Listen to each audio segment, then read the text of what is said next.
देखिए,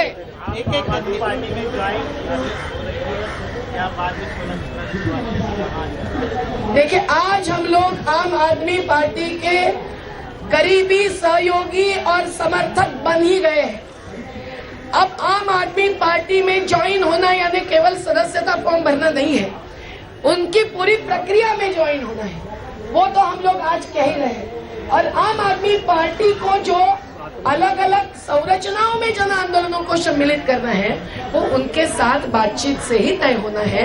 हम अनुशासन मानने वाले लोग हैं, चाहे जन संगठन का हो चाहे पार्टी का हो।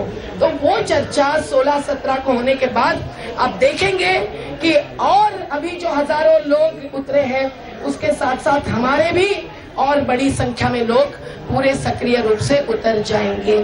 ये चर्चा सभी साथियों को अक्रॉस द कंट्री, देश भर के जरूरी लगी है। और हमारी आज सुबह तक जो बातचीत हुई अंजलि जी, मयंक गांधी जी के, खातू जी के साथ कल खुली चर्चा हुई, उसके बाद भी ये निर्णय लिया गया है।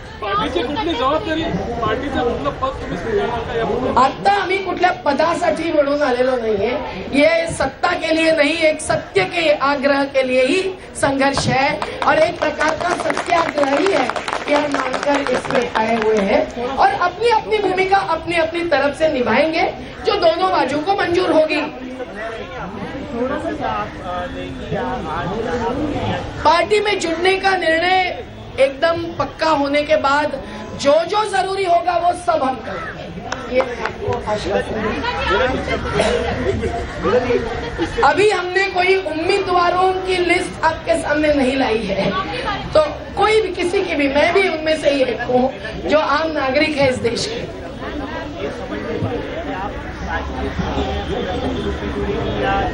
आपने तीसरी बार ये सवाल पूछा ना, एक ही बार पूछा। आम आदमी पार्टी के सहयोगी हम बन गए हैं।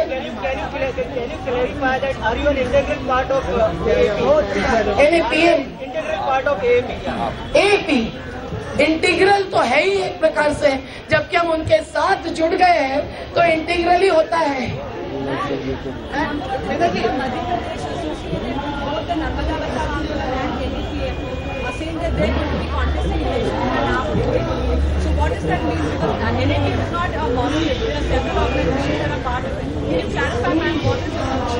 नर्मदा बचाओ आंदोलन की तरफ से आलोक अग्रवाल जी के उम्मीदवारी प्रस्तुत करने के समर्थन में पूरी नर्मदा घाटी है हमारी, और वो एक कॉन्स्टिट्यूएंसी के लिए ही नहीं, पर जैसे भी उनको संभव होगा वो प्रतिनिधित्व करना चाहते हैं।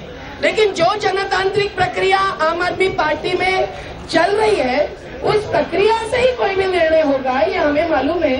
हम जन संगठन के 30 साल के साथी हैं। तो आलोक अग्रवाल जी जो बात वहाँ रख रहे हैं, वो पूरे नर्मदा बचाओ आंदोलन की तरफ से रख रहे हैं, पर नर्मदा बचाओ आंदोलन के साथ साथ अन्य जन आंदोलनों का भी एक जिम्मा, यहाँ मधुरेश कुमार जी है जो राष्ट्रीय संगठक है, संजय मंगो जी है जो जन आंदोलनों के राष्ट्रीय समन्वयक रहे हैं, और सिमप्रीत सिंह जी है जो सक्रिय कार्यकर्ता रहे हैं, संतोष थोराट जी है हमारे बस्ती के कार्यकर्ता पर नेतृत्व करने वाले, और राजेंद्र रवि जी है, योगिनी जी हमारे नर्मदा बचाओ आंदोलन के सतपुड़ा से महाराष्ट्र के क्षेत्र से आए, श्रीराम भाई है, चंद्रशेखर जी उन सहयोगियों में से हैं कि जिन्होंने इमरजेंसी के बाद ग्रुप 77 शुरू करते हुए ऐसा ही राजनीतिक हस्तक्षेप किया था।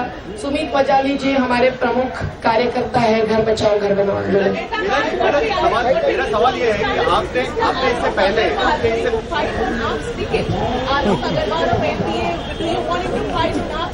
yes, if he gets elected at that level, then he will fight, and I hope he will also get elected. ये पहली बार नहीं है कि आपको पूछा गया हो कि आप राजनीति में ज्वाइन करें। इससे पहले भी कई पार्टियां रही है, लेफ्टिस्ट हो या कम्युनिस्ट पार्टियां, उन्होंने आपको कहा था कि आप उनके साथ आइए, आप चुनाव लड़ेंगे। अभी अचानक क्या हो रहा है कि आपने तय किया है कि राजनीति में खाना में आपको आना है। इससे पहले भी आपको ये समर्थन मिला था, इससे पहले भी आपको सिंपथाइजर्स अलग अलग पॉलिटिकल पार्टी के थे। देखिए, हमने कईयों को समर्थन दिया है, आपको मालूम होगा कि कभी हमने सीपीआई के, भारतीय कम्युनिस्ट पार्टी के उम्मीदवारों को, जैसे गोविंदराव पानसरे जी, उनको समर्थन दिया।